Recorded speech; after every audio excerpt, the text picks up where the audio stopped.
ভিডিওর শুরুতে 2টা ক্যাট দেখেন আপনারা। তো ক্যাটগুলা কি করতেছে দেখেন, তারা স্ন্যাপচ্যাট অ্যাপটা ওপেন করলেই এরকম করবে আর নিজেরা নিজেদেরকে দেখবে কাকে কোন ক্যামেরাতে কেমন লাগে। আমার কাছেও ভালো লাগে এগুলো ইয়ে করতে। দেখেন 2 ভাই মিলে কি করতেছে। তো আজ আপনাদের সাথে শেয়ার করব আমার একটা স্বপ্নের বাড়ি আছে, কিন্তু আমি থাকা হয় না ওখানে। আসলে একবার এক জায়গায় থাকাটা একটা টাফ। তো এই তো দেখাচ্ছে আমার বাসাটা। এখানে আসলে বেসিক্যালি আমাদের বাসার নিচতলাতে মাদ্রাসা ভাড়া দিছে, আর উপরে আসবাবপত্র রাখার জন্য বড় করে একটা রুম করছি অ্যাডজাস্ট বাথরুম কিচেন দিয়ে। কিন্তু এখানে থাকা হয়নি। যে দেখেন ছাদের কি অবস্থা, পাতা পড়ে একদম অবস্থা খারাপ হয়ে গেছে।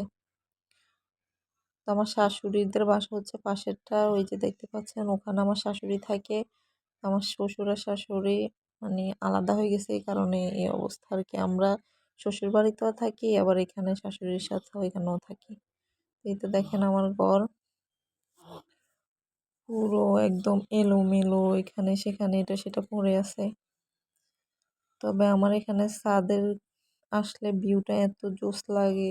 তো আমাদের এখানে অনেক প্ল্যান আছে। এখানে এক পাশে চা কফি খাওয়ার জন্য একটা স্পেস করব, আর চারপাশ দিয়ে এখানে বাউন্ডারি দিয়ে দিতে হবে। এই যে দেখেন পুকুরের এখানে আসলে আমার মনটা একদম শান্ত হয়ে যায়, কবে যে এখানে বসে নিরিবিলিতে এক কাপ চা খাবো আমি শুধু ভাবি এটা।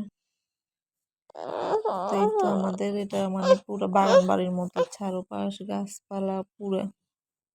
তো নিচে অবশ্য মাদ্রাসা পোলাপান থাকে, থাকলেও নিজের বাসা নিজে যেরকম একটা যত্ন দিয়ে রাখে, অন্য তো কেউ কি আর ওরকম যত্ন করে রাখে। তো এই তো। আর এই গাড়িটা দেখতে পাচ্ছেন, এটা আমার বড় ছেলে ছোটবেলার গাড়ি। তো চলেন আপনাদেরকে একদম দোতলার ছাদের উপরও দেখে একটা জিনিস। তো এগুলো সব কাজ এখনো বাকি পড়ে আছে। এই যে সব এলোমেলো হয়ে আছে, এগুলো কবে যে ঠিক করবো। আসলে টাকা পয়সারও তো একটা ব্যাপার স্যাপার আছে, সব তো হুটহাট করলে হয় না, এখন না পারতে করছে আর কি। এই যে দেখেন সব এলোমেলো হয়ে আছে। আর এই যে দেখেন এগুলো দেখাইতে আনছি। কি শান্তি, নিজের গাছের আম নিজের হাত দিয়ে ধরছি, তবে ছিঁড়তে আমার মায়া লাগে।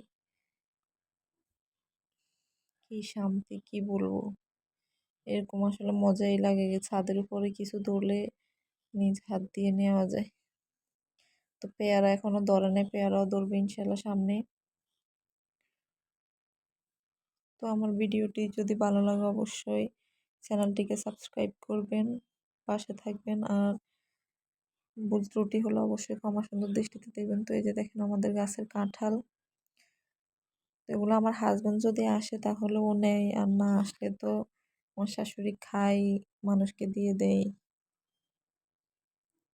এই যে পুকুরটাতে আমার হাজবেন্ড একবার ভাবছে মাছ চাষ করবে, কিন্তু থাকে না, এগুলো দেখাশোনা করবে কি কারণে করে না। তো আল্লাহ হাফেজ সবাইকে।